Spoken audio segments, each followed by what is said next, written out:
तुम्हारी मौत की खबर सुनकर लोग हैरत से इस्तफसार करेंगे कि किस माइकल की बात हो रही है। मैं अभी मरा नहीं हूं, जिंदा हूं।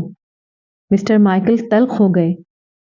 अभी मेरे मरने का कोई इरादा नहीं है। मैं कम से कम 30 साल और जिंदा रहूंगा। तुम्हारे पास इस बात का क्या सबूत है कि तुम इस वक्त जिंदा हो? ये सवाल बेहद अचानक ही मिस्टर माइकल की समात में दाखिल हुआ था और उनके पूरे जिस्म पर लर्जा तारी हो गया था। मिस्टर माइकल अंदाजा नहीं लगा सके कि ये सवाल उनके अंदर से उभरा है या किसी राहगीर ने उनसे ये सवाल किया है। मिस्टर माइकल के दिमाग में बस अचानक ही भाएं भाएं होने लगी। उसके साथ ही उनके खौफजदा जहन ने एक खौफनाक कहानी दोहरानी शुरू की, जो मिस्टर माइकल ने चंद साल पहले ही किसी मिस्ट्री मैगजीन में पढ़ी थी। इस कहानी में एक डॉक्टर एक एक्सीडेंट में हलाक हो जाता है, लेकिन वो खुद को मुर्दा नहीं समझता और मुसलसल अपनी ड्यूटी पर हाजिर होता रहता है। उस पर अपनी मौत का भेद उस वक्त खुलता है जब खुद उसकी अपनी लाश उसके सामने पोस्टमार्टम के लिए लाई जाती है। ये कहानी नाकाबिल यकीन थी। मिस्टर माइकल ने इस कहानी पर उस वक्त भी यकीन नहीं किया था जब उन्होंने ये कहानी पढ़ी थी। उस वक्त भी वो इस कहानी पर यकीन करने के लिए तैयार नहीं थे। लेकिन मिस्टर माइकल के हाथ गैर इरादी तौर पर अपने जिस्म और लिबास को टटोलने लगे। मैं जिंदा हूं, पूरी तरह जिंदा हूं। अपने जिस्म पर हाथ फेर कर मिस्टर माइकल मुज़िका खेज अंदाज में कहका मारकर हंसने लगे। मैं इस वक्त एक $100 का कीमती सूट पहने हुए हूं, जबकि भूत सूट नहीं पहनते, वो सिगरेट भी नहीं पीते। मिस्टर माइकल ने अपनी जेब में सिगरेट की मौजूदगी महसूस करके ही सिगरेट का पैकेट जेब से बरामद किया और एक सिगरेट सुलगाते हुए गहरे गहरे कश लगाते हुए खुद को मजीद मुतमईन करने लगे। मरने के बाद इंसान को लिफ्ट पर सवार होने की जरूरत पेश नहीं आती। उसे दरवाजा खोलने और बंद करने की भी जरूरत नहीं महसूस होती। मरने के बाद इंसान बंद दरवाजों से गुजर जाता है। इस ख्याल पर मिस्टर माइकल चंद लम्हों के लिए ठहर गए। उनके सामने एक ड्रग स्टोर का दरवाजा उन्हें गोया इस बात की दावत दे रहा था कि वो अपने जिंदा होने का इम्तिहान लें। मैं पागल नहीं हूं। मिस्टर माइकल ने अपने इस ख्याल को खुद ही झटक दिया। मैं जिंदा हूं और 100% जिंदा हूं। बस आज मैं कुछ परेशान हूं। आज दफ्तर में काम भी बहुत था और मुझे घर भी जल्दी जाना था। मैगी आज खाने पर मेरा इंतजार कर रही होगी। Oh my God! Mister Michael को अचानक ही याद आ गया। आज सुबह ही तो मैगी ने उन्हें याद दिलाया था कि आज उनकी सालगिरह का दिन है।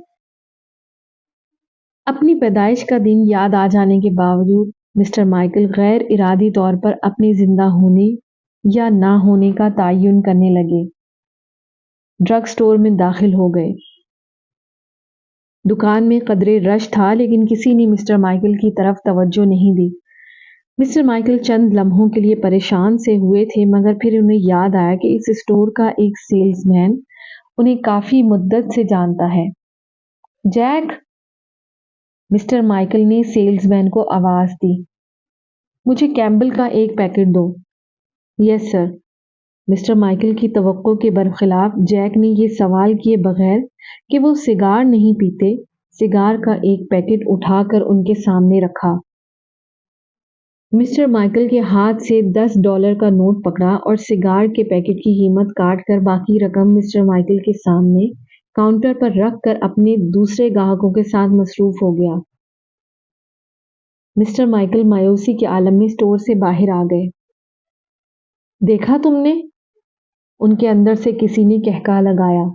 कोई नहीं तुम्हें जानता। तुम खामखा इस गलत फहमी में मुब्तला थे कि इस स्टोर का मुलाजिम तुम्हें जानता है और वो तुमसे ये सवाल जरूर करेगा कि तुम सिगार किसके लिए खरीद रहे हो। इस सेल्समैन ने तो आंख उठाकर तुम्हारी तरफ देखा तक नहीं। آج تمہاری یوم پیدائش ہے، مگر کتنی عجیب بات ہے کہ آج کسی نے آنکھ اٹھا کر بھی تمہاری طرف نہیں دیکھا۔ مسٹر مائیکل اس مرتبہ اپنے اندر کی آواز کو خاموش نہیں کر سکے۔ وہ محسوس کر رہے تھے کہ آج واقعی ان کے ساتھ کوئی عجیب و غریب بات ہو گئی ہے۔ وہ گھوم گھوم کی کیفیت میں مبتلا کر دو بلاک تک پیدل چلتے رہے۔ اس دوران ان کے کئی واقف کار ملے، مگر نہ مسٹر مائیکل نے انہیں سلام کیا اور نہ ہی کسی نے مسٹر مائیکل کو ہیلو کہنے کی ضرورت محسوس کی۔ مسٹر مائیکل اچانک ہی ایک گلاس تیز شراب کی طلب سے شدت محسوس کرنے لگے۔ ایک گلاس پینے میں کوئی حرج نہیں۔ چیزون کے بار پر نگاہ پڑتے ہی مسٹر مائیکل نے ایک گلاس اسکاچ پینے کا فیصلہ کر لیا۔ ایک گلاس سے کچھ نہیں ہوگا، میگی کو بھی پتہ نہیں چلے گا۔ اگر اس کو پتہ چل گیا تو آج وہ کچھ نہیں کہے گی۔ آج میری سالگرہ کا دن ہے۔ چیزون کے شراب خانے میں کافی رش تھا، لیکن تلاش کرنے پر مسٹر مائیکل کو کاؤنٹر کے قریب ایک سٹول نظر آئی۔ مسٹر مائیکل دونوں ہاتھ کاؤنٹر پر رکھ کر بار ٹینڈر کو گھورنے لگے، جو ایک خوبصورت عورت کے ساتھ مصروف گفتگو تھا۔ مسٹر مائیکل اس کے فارغ ہونے کا انتظار کرنے لگے۔ انہیں یقین تھا کہ اپنی گفتگو سے فارغ ہوتے ہی بار ٹینڈر ان کی طرف متوجہ ہو جائے گا، لیکن یہاں بھی ان کی توقع کے برخلاف ہوا۔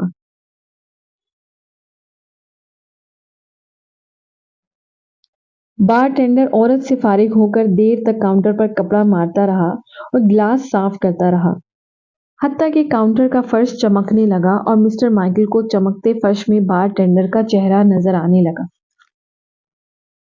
مسٹر مائیکل نے کاؤنٹر پر چمکتے فرش پر اپنا چہرہ تلاش کرنے کی کوشش کی، لیکن ناکام رہے۔ میرا چہرہ کہاں ہے؟ لعنت ہے تم پر!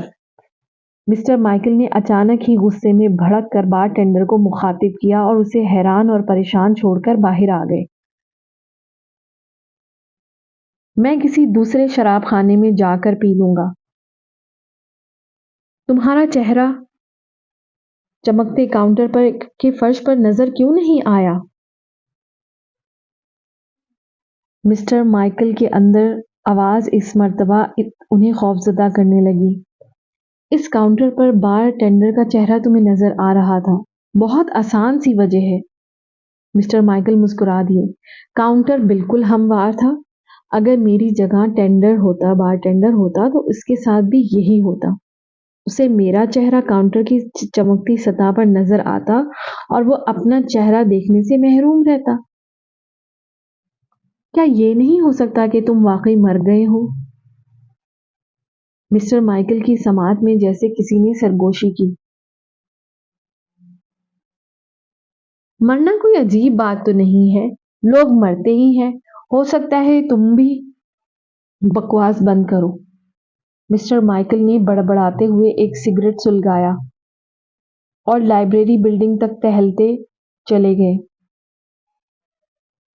اس بلڈنگ کے باہر پتھر کا ایک شیر غالباً مسٹر مائیکل کی پیدائش سے بھی پہلے سے موجود تھا۔ پتھر کے اس شیر کے مجسمے پر تانبے اور پیتل پتری چڑھی ہوئی تھی۔